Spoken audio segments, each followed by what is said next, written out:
Alright, I got it to work. It worked this second time. You prepare fishing Okay. line, sails to the second floor window. You pull it back and feel it catch on something. It feels like a whopper. You give it a hard tug and a small box flies out the window attached to your hook. You pry your hook free. It's bent beyond usability, so you toss it away. The box you caught is ornate and rimmed around the edge with gold. It is locked tight, but there's a small slot for a key.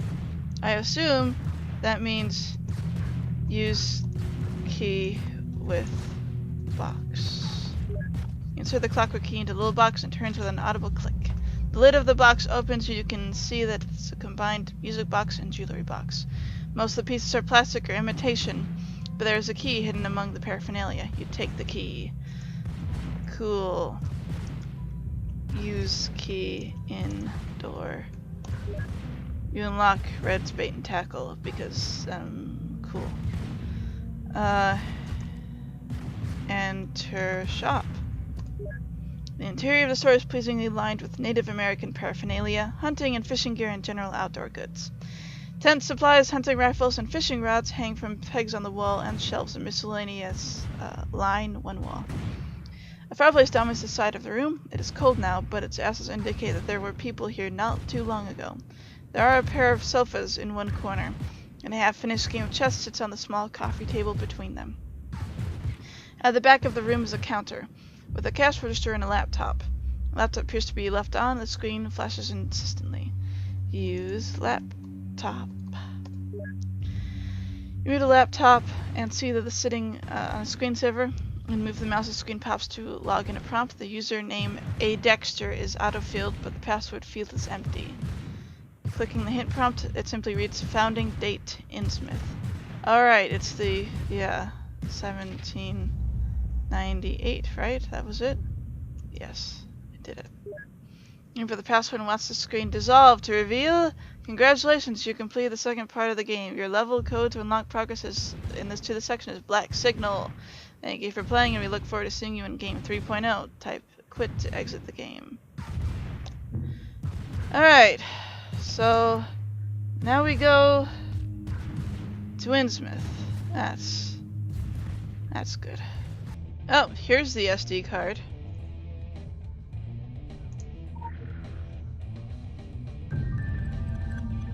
I got the game 3.0. It's right there. You got it. Got to craft it. Safe travels. Yep. Apparently, we just yahooed off with that lady's tablet. Yeah, it's ours now. That's all.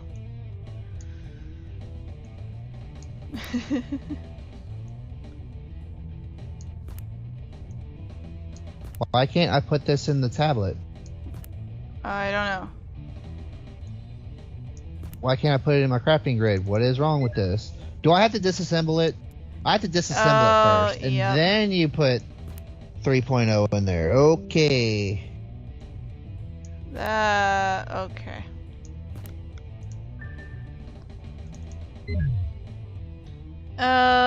Please enter your access code. It was Black Signal, right? Mm-hmm. Here. I'll get the... Okay. A gentle warm rain is falling, dampening your clothes and hair and sending warm trickles down your face. You feel as if just a moment ago you were somewhere else. You shake your head to clear it and look around. You are standing in a dark, narrow alleyway cluttered with boxes and plants. Two push bikes are standing against the wall to your right. To your left, a small metal bucket collects in the warm rain. West of you, the alley widens into a street, and further down you can see some signs written in Korean. Oh, we're in, yeah, Dragon Place. Let's see, west. Okay. You're standing at a small intersection. All around the intersection are small Korean houses surrounded by low stone walls. From this intersection, there are roads to the north, south, and west. There's a small alleyway to the east. Let's see, you say north. From this intersection, there's a road to the north, south, to the west is a small open-air cafe. You say west. You're sitting in a small open-air cafe. It is a pleasant little place, with umbrellas keeping the rain off the small tables scattered around the small brick courtyard. Perhaps because of the rain, there does not seem to be anyone around, though one of the tables has a packet of cigarettes on top. Okay, so take cigarettes. I misspelled cigarettes. How do you spell it correctly? Okay. It's on the, it's Yeah. right there on the screen. Oh, yeah, okay. Yeah. Yeah, if they left them there, they're not gonna miss them. Okay, so east. Let's see. And then south, and then south. South, and then south. I'm not gonna bother reading that because it's the same basic stuff. Man, Korea is like super confusing. Oh, it's south again. Good, that's great. Oh my god, that was pretty good. West and enter. Okay. West. You're standing inside police station. Above the police station, neon lights profoundly proclaim the existence of Black Hole PC Bang. There are stairs leading up to the PC Bang on the left-hand side of the building. The door of the police station is to the south. From this intersection, there are roads to the east and the north. Let's see, south, southwest. And then you say enter. Okay. Police station smells of cheap coffee and cigarettes. Flickering fluorescent lights give the room a 3 a.m. glow, and the floor is sticky and covered in the type of dingy carpet that government purchased wholesale the world over. Several officers are hunched over laptops at the cubicles, yet there is nobody at the front counter. You do notice an access card labeled PC Black Hole sitting on the counter. The door to the north leads back out to the intersection. A man in a tan jacket and dark blue pants wanders over toward you. He looks you up and down and asks an inquiring question in Korean. Apparently, we do not know Korean. Okay. Which I guess makes sense.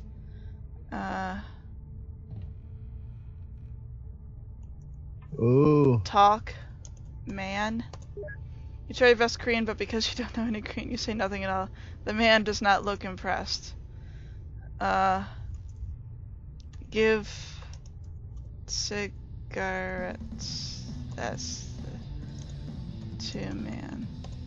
You pull out a pack of figs and the man's eyes light up. He nods, says something gruff, and then heads out to the street, obviously looking to smoke the cigarettes. Oh, okay. Take card. We just gank it. You reach out and casually steal the access card. Achievement unlocked, Master Thief.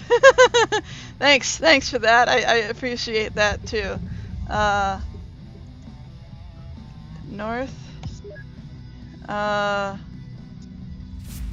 I didn't notice the police ever happily smoking cheap cigarettes you found on the table at the open air cafe. Up. Atop the stairs, a wooden door blocks your path to the PC Bang. The door is closed, and the only way to access it seems to be with an access card. Use card. Durr.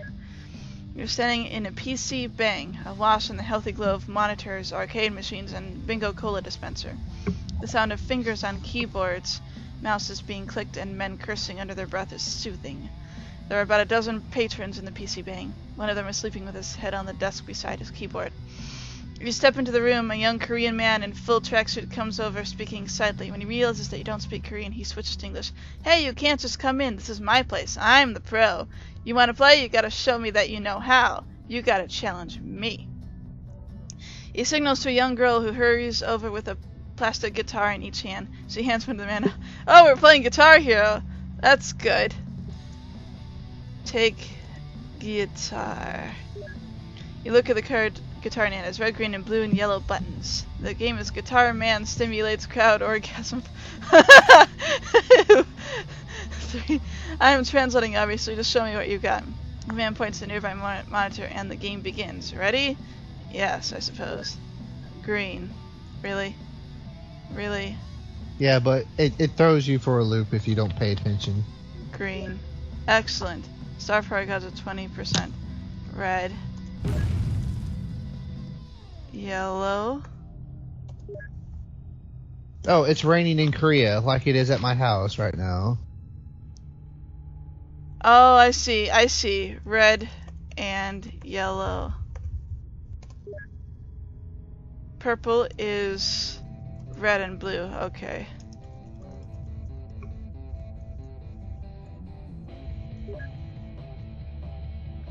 Tilt guitar for more power!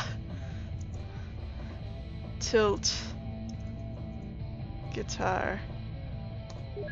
You tilt the guitar and your on-screen avatar shows lighting from his guitar, making the audience simultaneously lose their heads and writhe on the floor in some kind of ecstasy. Your Korean friend turns to you and nods. That is good, you are welcome here. Your membership gift is over there. He points to a location between the monitor and the keyboard on the third row of PCs. You move over there and then the world seems to dissolve. Congratulations, you've completed the third part of the game. A level code to unlock progress to this section is the Council. Yeah. Thank you for playing and we look forward to seeing you in the game. Councils. Okay. Quit. Well. Alright then. Oh, you found it? Okay. Yeah.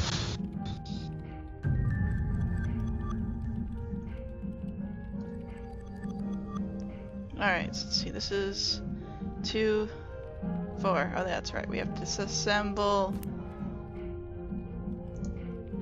4.0. 4.0, right.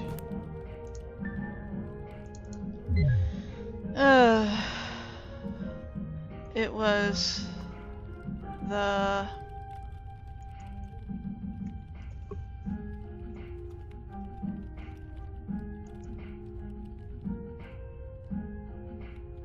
yeah, I know, the Councilies. It just doesn't look like it's spelled right.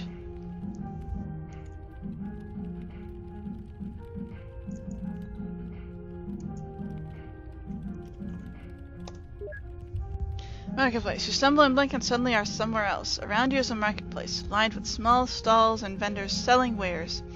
You can't help but notice that many of the vendors and patrons are less than human. You spot a ghoul selling fish, a fawn buying vegetables, and slouching off to the side is a vampire. The air is gloomy, but offset by strings of colorful lights that overhang the marketplace. Oh, it's London. Haitian market. You browse the stalls, but most of them are selling knickknacks that are of no use, and you really don't want to know what kind of meat the vampire is selling. There's only one stall that catches your eye, a lady selling masks and grimoires. There are exits to the market to the south to an alleyway, west to an open square, and east to another alleyway. How come they don't mention the ghouls selling tacos? Because that's important. That's extremely important. Anyway, examine the stall. You examine the stall where the young woman sits. She smiles but does not disturb you as you browse. There are several large tribal masks as well as a large pile of occult books. No expert in masks, you guess that these are from somewhere in Africa. They are handmade, crafted in the fearsome aspect of some kind of demon. The occult books are equally intimidating. You leaf quickly through a couple and shudder back from the sinister spider-like writing and the inked illustrations. Only one of the books seems to be written in English, the Mungwand. You picked it up. Are you interested? I am a student, so I need to practice. That's why I am selling my books. The price is that I get to practice casting a minor geas on you. It'll only be a temporary, and the effect could be positive or negative. It might make you lucky for a while, or it might make you dizzy. She smiles again. It's hard to say what will happen, to be honest. Do you want to pay the price? And yes, because, you know, that's how we roll. She draws forth a small scepter and then waves it around your head a few times, muttering words under her breath. You feel a small chill run down your body, settling into your bones, but otherwise nothing at all seems to happen. The girl studies you for a moment, then hands you the book. I don't think it did anything. Let me know if anything interesting happens the next day or so, and enjoy the book. You move on, clutching your new purchase. Okay. East. You're standing in an intersection in the maze of alleyways behind the market. A sign on the wall nearby reads Touts Bridge. The brick walls in this area are filthy with neglect, and a small gutter brimming with awful runs down the middle of the lane. The alley runs north and south along the northern path. You can see makeshift wooden ramps have been built up to allow people access to rooms and apartments above the alley. To the south you can hear distinct sounds of cheering. Yeah. Let's see. South. Standing in a large room with a circular wire fence and a center... Oh, we're at the arena. That's pretty much fit. Around the edge of the room there are market stalls, but the main focus of the room seems to be the pit. Gathered around the fence are dozens of people cheering on the huge television sets above the pit. You can see a battle is being broadcast from below. Edging your way through the crowd to the edge of the pit, you can see a man battling barehanded with some kind of monstrous creature. You can stay and watch, otherwise only exit is to the north. We watch, because I read ahead. The man circles the creature, obviously waiting for it to make its move. It is a nightmarish amalgam of tentacles and limbs, and it whips them back and forth. Fiercely it advances on the man. The man feints right, then rolls left, and the creature rails in frustration as the burly man gesticulates around behind. He raises his fist and slams it into the back of the creature. There is a brilliant flash, and the creature collapses in a pile of goo. The crowd goes wild, cheering and shouting their appreciation. The man bows to the crowd and then leaves by a nearby tunnel. The crowd begins to disperse, drifting away. After a few minutes, the man emerges from a nearby door, and several people rush to get his autograph. Talk man, because that's how people talk. Talk man. Talk man. Talk man. Yeah. Talk man. Talk man. You approach the man to try and get his autograph. He looks up at you and approach and says, "Got something to write on?" Give man grimoire. Give man grim. Did I spell that right? Okay. No, Or E. There we go. He takes the book from you and raises an eyebrow at the cover. You're a fan of snake cults too, eh? He raised his fist to show you a snake tattoo entwined about his forearm. The fighting is just a sideline to fund my research trips. I've spent a lot of time in old Daxum, if you know what I mean. He glanced down at the book again. Look, I haven't read this one. I'd hate to see it get out of my hands. Hold on. Sorry about that. That's okay. See. Where was I at? Why don't I give you this for it? He hands on a medallion engraved with a closed fist. You shrug and put it in your pocket. That's the way, thanks. He turns back to his fans. Sure, okay. Okay. So north. You're standing at an intersection in the maze of alleyways behind the market. A sign on the wall nearby reads Touts Bridge. Oh wait, I've read this. And then you say north again. Standing in a dingy alleyway outside the door of a shop known as the New Model Army. The shop appears to be closed, and lounging in the entrance are several rough-looking men with shaved heads and tattoos covering their arms.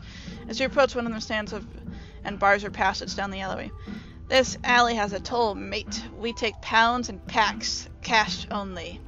The group of men snicker. You'll have to deal with them if you want to pass. Use medallion, I think I spelled it right. Yes, I did. You move the medallion from your pocket, and there is a hiss of indrawn breath from the group of thugs.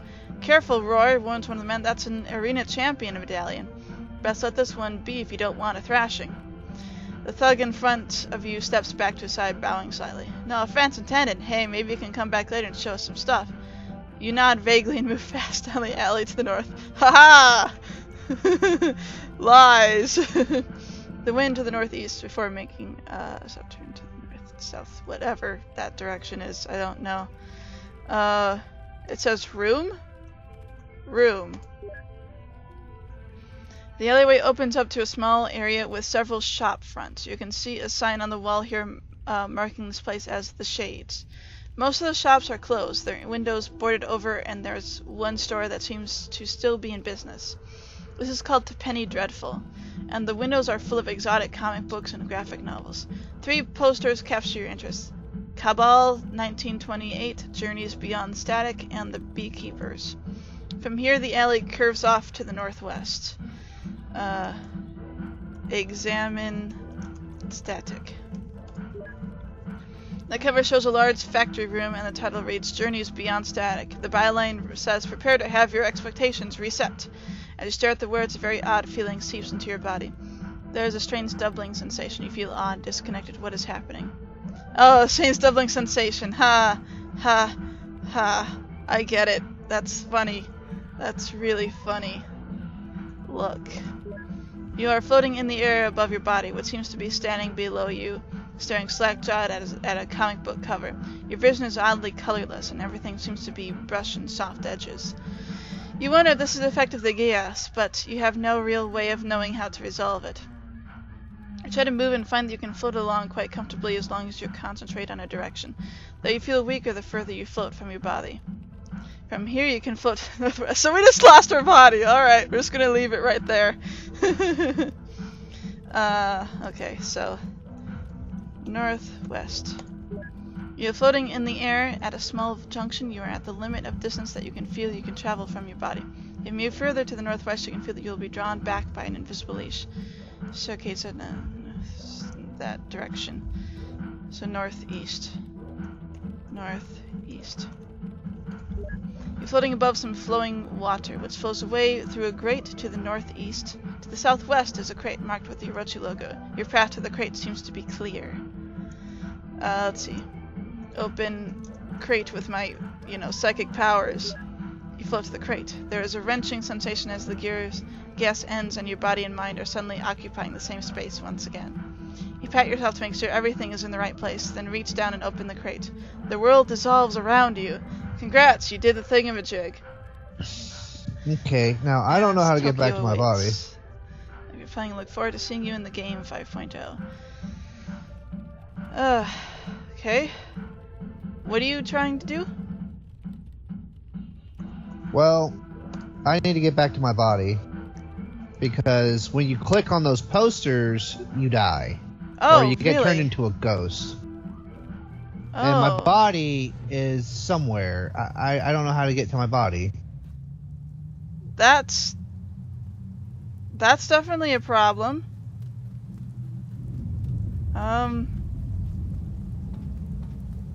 Oh, my body's in Eldritch Park?